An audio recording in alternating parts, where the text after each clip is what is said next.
Boom! Pwede.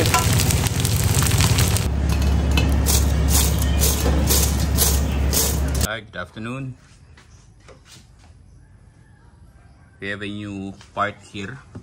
A product from Spain. Ayan. Nakakita tayo ng supplier, but not yet official supplier. We are thinking na gumawa din ng chicharon na kung tawagin sa merkado ay bilog, yung mahangin, yung pwede sa mga tindahan.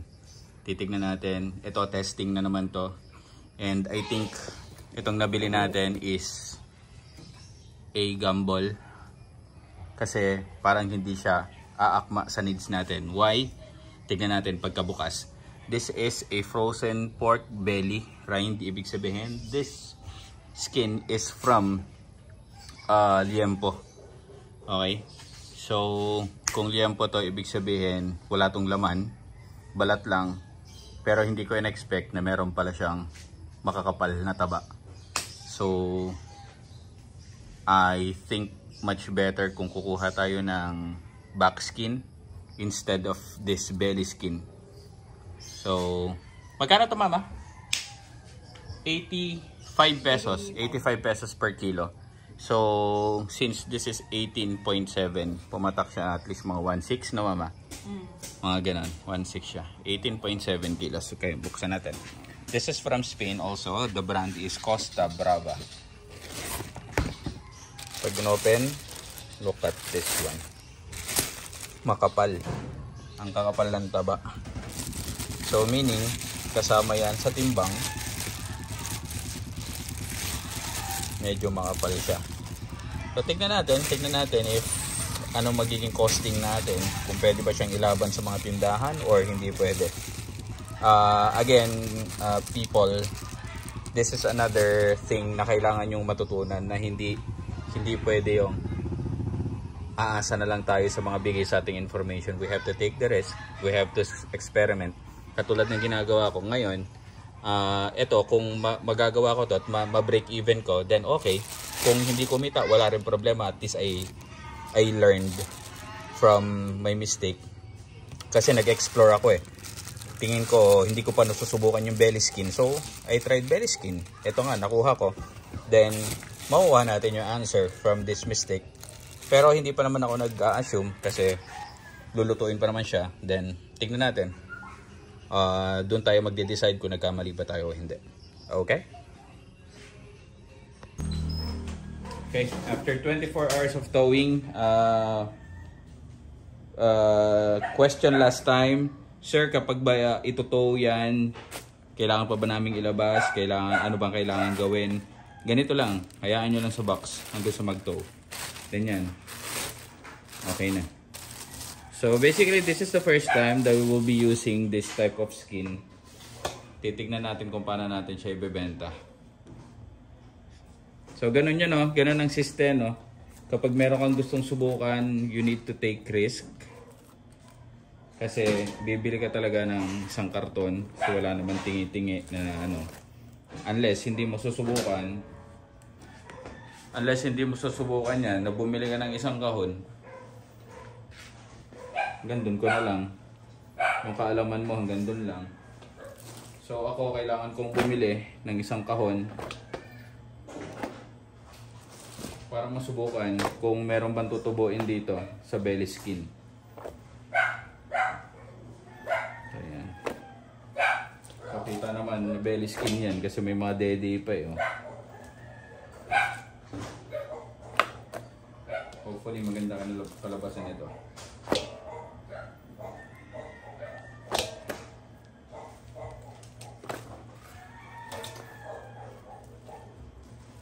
Balahibo lang yung iba. Bukan natin i-blowtorch siya. Bilangan natin kung ilang ilang skin to. This is 18 kilos.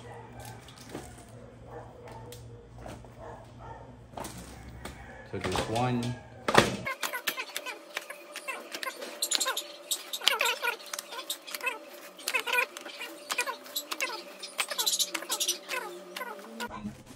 20, 21, 22, 23, 24, 25, 26.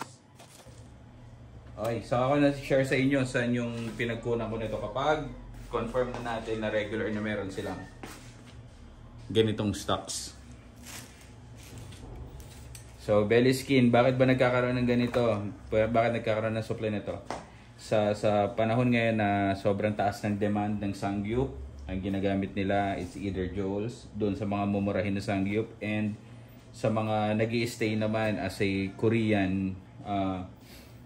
Kasi malalaman mo kung Filipino may-ari ng Sangyup kapag 199 unlimited, then asahan mo na Pilipino yan. Pero kapag yung mga mas mamahalin, mga Koreans pa rin yan. Kasi mas talagang preferred nila is Liempo. So ang belly skin is from Liempo. So I think mas malasa, ewan ko. Titignan natin, malalaman natin pagkatapos natin yan gawin. Okay?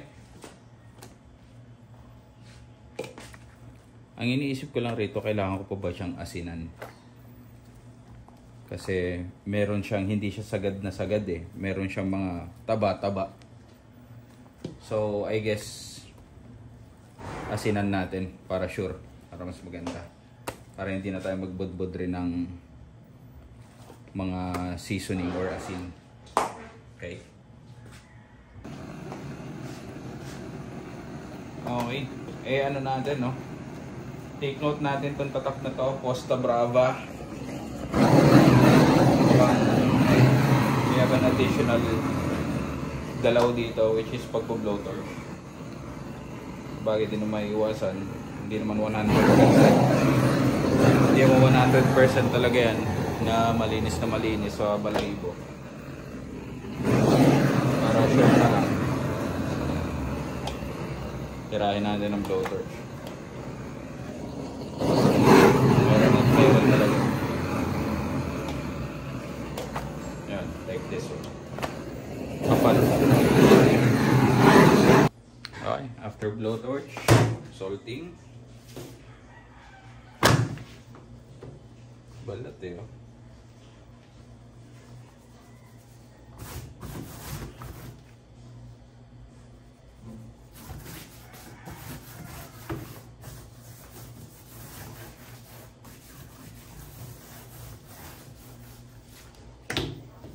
Naman siyang ano naman siyang kakapit yung asin dyan.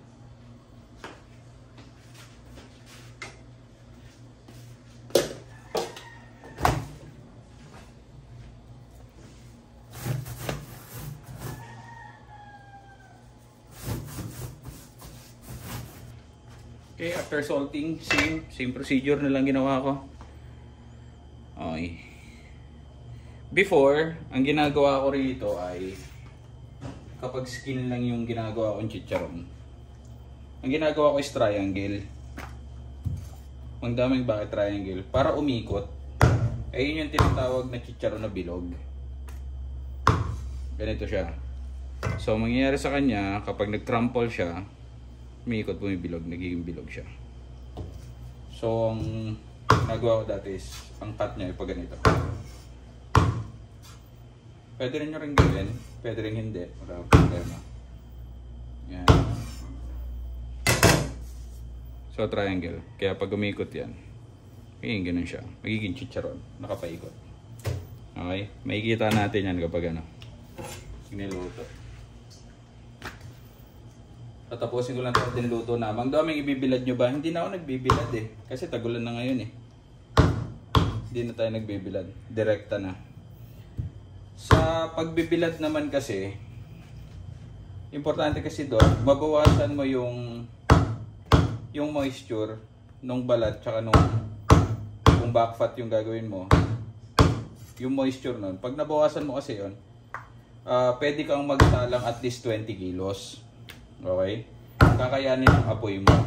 Pero kapag hindi ka nagbilad, ang kakayanin lang ng ano is sa akin, in my own experience, maximum niyan is only 12 kilos. Pero just to be safe, yung sa akin na ginagawa ko 10 kilos lang. Para sure. Mahirap na maghabol Okay? So may nagtanong ng nakaraan, no, Mang Doming, ilang oras ba ang pagkakaano? Kasi paano yun hindi na ako makagawa ng chicharon kapag hindi? Hindi naman. Pwede naman. As long as yung, kunyari, gumagawa ka na dati tapos nagbibilad ka, ang maximum capacity mo before na kaya ng kalan mo is 10 kilos.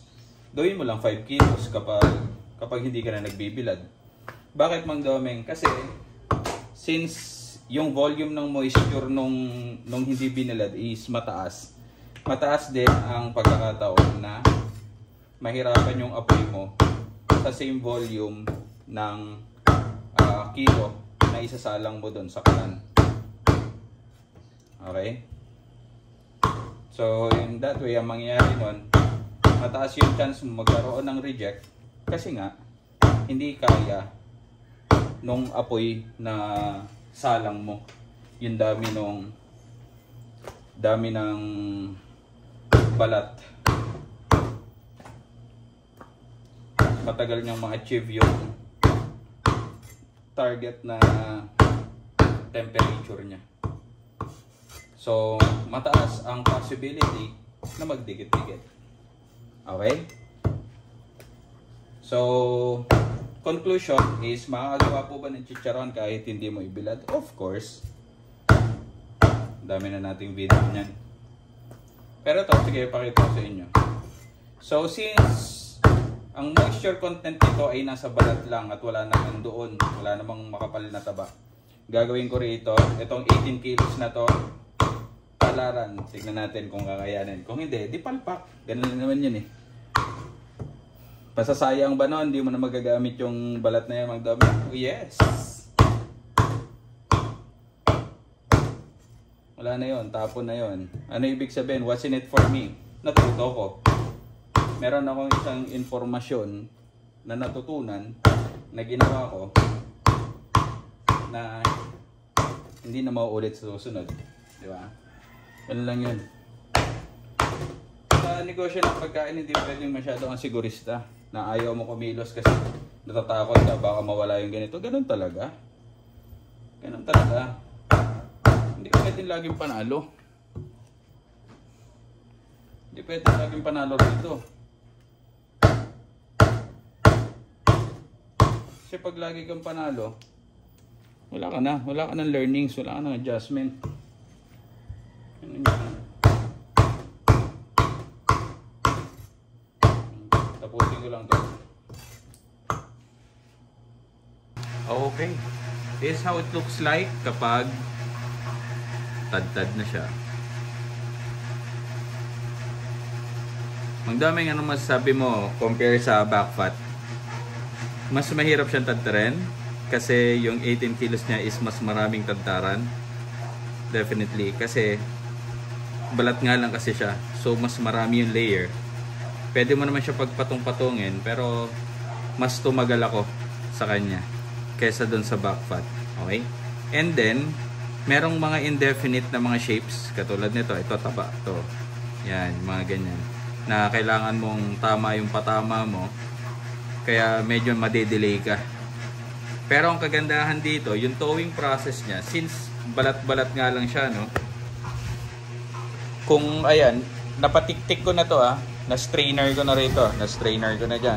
Napatiktik ko na. Pero ang lumabas pa rin sa kanya, itong batcha natin is 1.5 kilos. So, nakalagay dyan is 19.5 kilos. Ang timbang ng balat natin is 18 kilos. So, tama lang.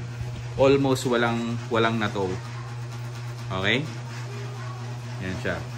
So, ang gagawin natin dito is isasalang ko na to ng isahang salang lang. Tingnan natin kung papalpak.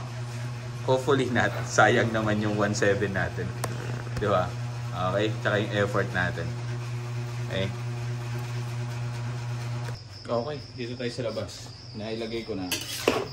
Hindi ko na pinakita sa inyo kung paano nilagay. Ano lang din naman. Ito yung buo kabuuan natin. And as you can see, ang dami niya.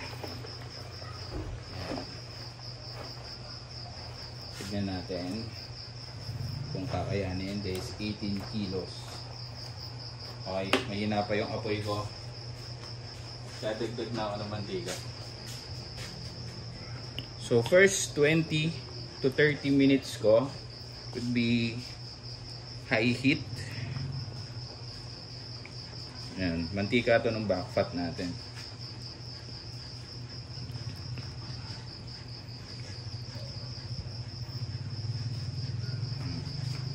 So mag-high heat na ako.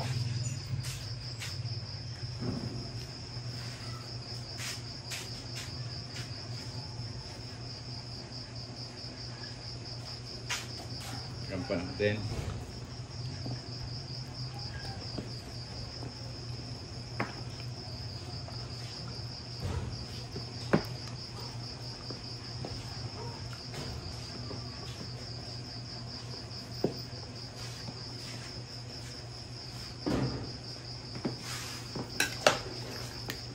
Naglagay ako ng mantika na hindi pa mainit. Bakit? Para hindi mamuti yung balat natin. Hindi mapasok. Okay. Kung mga gumagawa ng chicharon, napapansin nyo yan. Minsan makikita nyo yung meron kulay puting balat.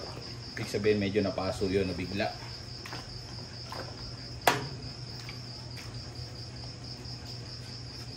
Ang apoy natin ay yan.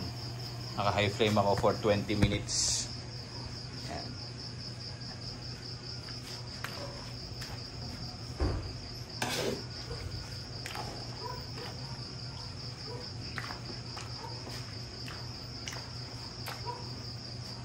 Balikan natin after 20 minutes dahil sigurado mag-overheat na naman tong cellphone ko kapag malapit sa apoy.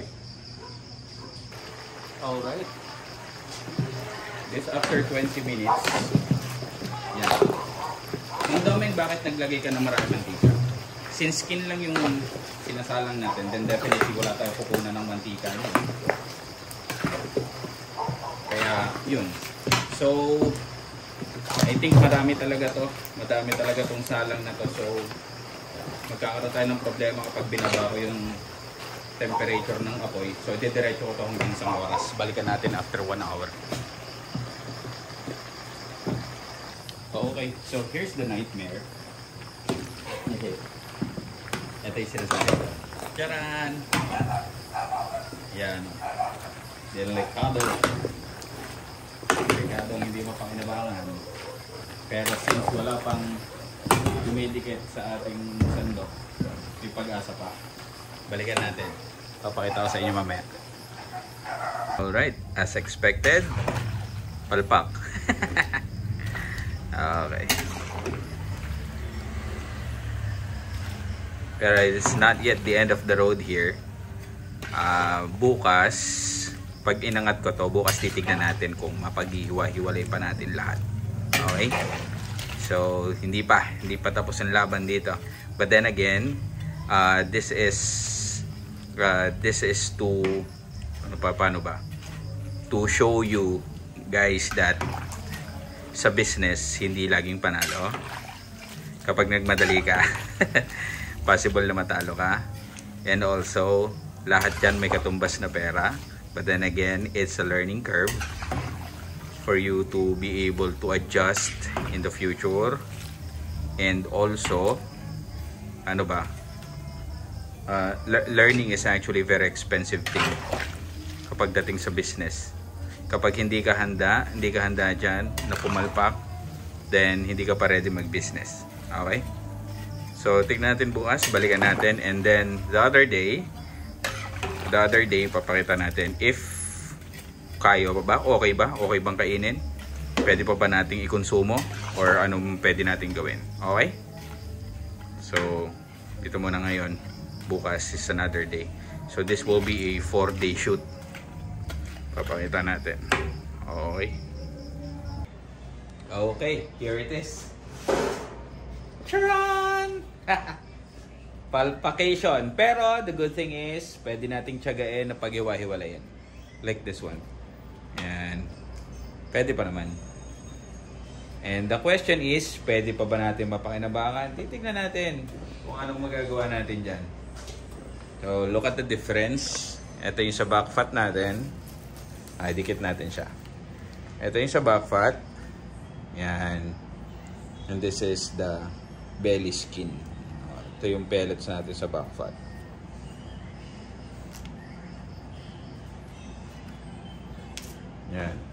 Hiwa-hiwalay. Samantalang itong isa ay dikit-dikit. Kukuha tayo ng sample, babaklasin natin. Titignan natin kung papaalsa natin. Ito, gagawin natin to. Pag-hiwa-hiwalin ko lang. Okay. Hiwa-hiwalay natin to. Baka pa naman pwede. Masasalba pa naman. Kahit maibalik lang pera natin. Pwede pa yan. Ayun. Ito lang, meron lang matitigas.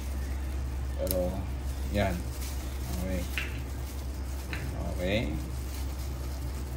Okay din to.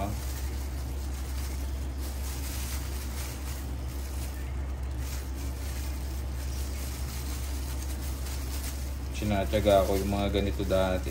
Kasi lagi ako pumangapalpak eh. Pero ngayon, pag palpak na. Paala na. Kaya dito sa belly skin talaga, hindi ako pa ako familiar. So, alright, nag-empty yung phone. Ito na yung pag-iwa-hiwalay natin. Okay pa naman siya. Mukha naman okay. Ewan na lang natin kapag naluto. So, hopefully hindi matigas. Okay? So, lagyan natin sa warm.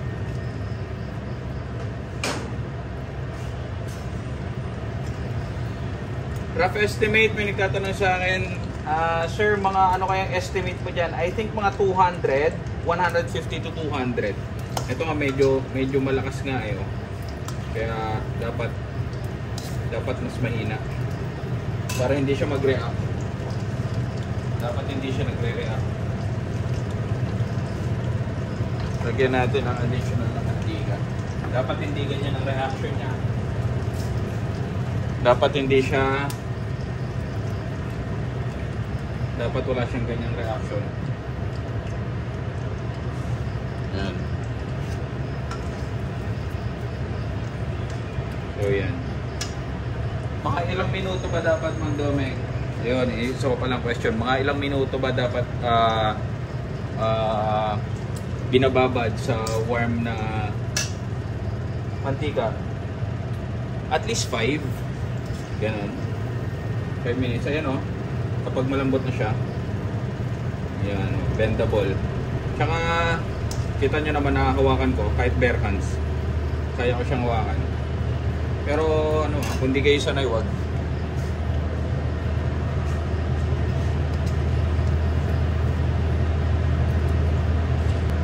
Okay. Tingnan natin itong kabila. So it's already smoking hot. Yan. Yan, malapit yan. Yan. Kasi natin. Okay. Okay. Baba. Yan. Ikot natin. So mainit na mainit ang mantika natin. Tingnan natin pag in-incorporate natin tong ating balat.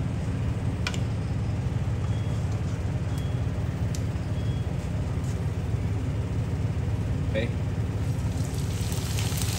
Boom. Pwede. Pwede. Ang question na lang dyan, okay na yung appearance. Kita naman, maganda yung appearance. Ang question dyan, if tolerable ba natin na kayang kainin yan? Yun ang question. Hopefully. Para makabawi-bawi tayo sa palpak. Then I think pag ganito, balat lang, tingin ko mga ano lang to, kahit 1 minuto lang. Kasi parang may possibility na siya na masunog oh. Yun siya oh. Yung color niya. Para mataas ang possibility na masunog. Okay. Konti pa, konti pa.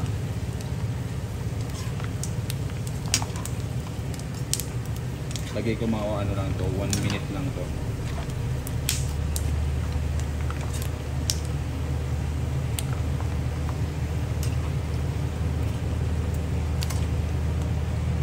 Or less than pa nga.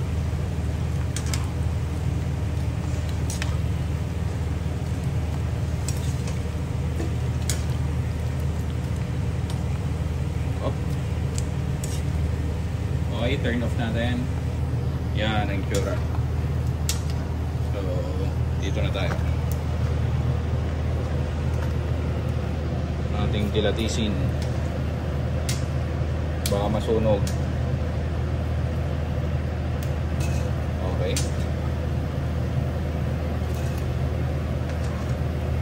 Tayin ko na to.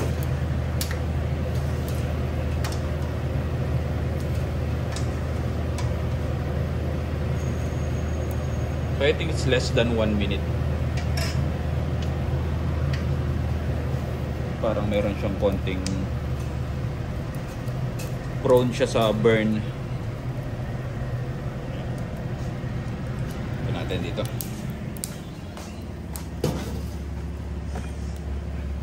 So yan.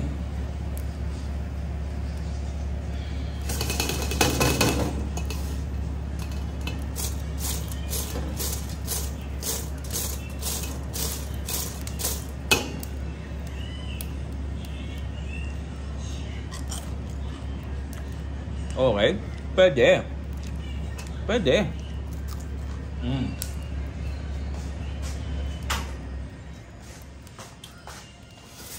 Natin.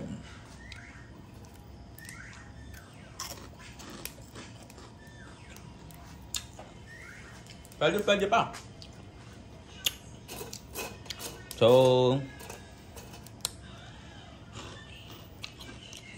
pwede pa, may laban pa tayo. Makakabawi pa.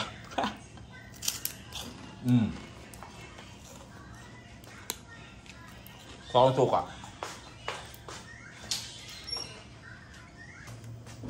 Okay, subukan natin dito. Oh, suka.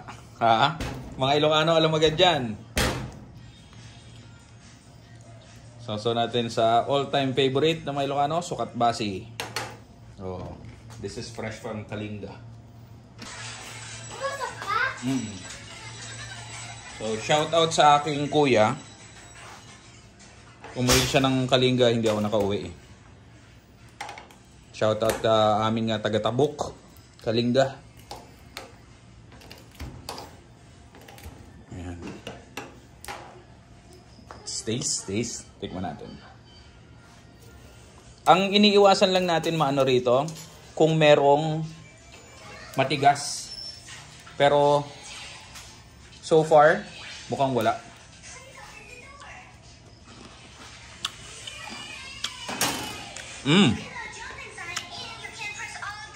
Mukhang wala. Anong gusto mo? Tikman mo kung okay. Tikman mo kung okay. Kuha ka chicharon, no? Kaso may init pa konti eh. Kaya hindi, okay na. Kagat mo. Nainit pa konti? Saka kagat mo.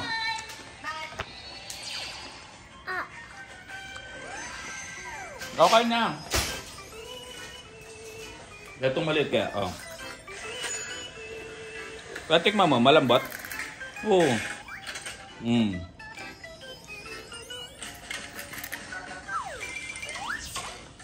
Kaya mga sir ma'am no, kahit skin lang siya, pumasok yung lasa niya. Okay din naman pala. Okay. So, lagyan natin sili.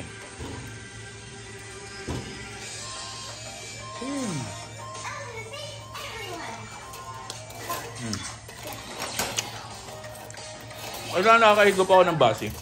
Para naalala ko yung probinsya namin.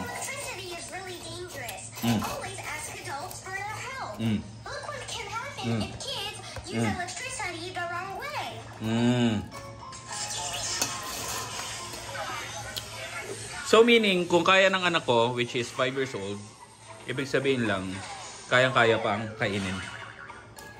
Tsaka hindi siya hangin. Mga kaibigan, hindi siya hangin. Ang sarap na. Papa. Na mo yan.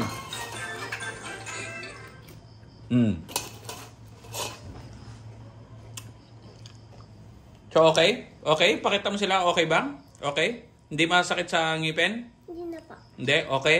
Malambot? Mga sir tsaka ma'am, I therefore conclude na pwede pa maisalba itong palpak na to. Pagtsatsagaan ko lang talaga na baklas-baklasin siya and magiging ganito siya. So, pwede pa talaga. Gusto mo pa? Ayan, pakita mo sa kanila. Pili ka na maliit. Ayan, oh. Okay. Okay. Sige, babay ka na sa kanila. Mukhang tapos na tayo. Bye-bye! See you next video. If there are requests, comment lang and tingnan natin kung magagawa natin. Talagang hindi lang talaga ako, alam mo yan, 100% dito sa pag-upload kasi marami rin tayong ginagawa. Pero kaya naman nating isingit. At least ito, meron tayong bagong karanasan, meron tayong bagong kapalpakan na nangyari. Pero since mako-correct natin, which is okay, as long as kaya natin i-correct yung mali natin, then we will go for it. Handa tayong magkamali. Negosyante tayo, hindi tayo perfecto. Kaya willing nating i-sacrifice yan. Okay? Para tayo matuto. Alright? So, bye-bye na. Anak ko. Bye-bye ka na. Bye!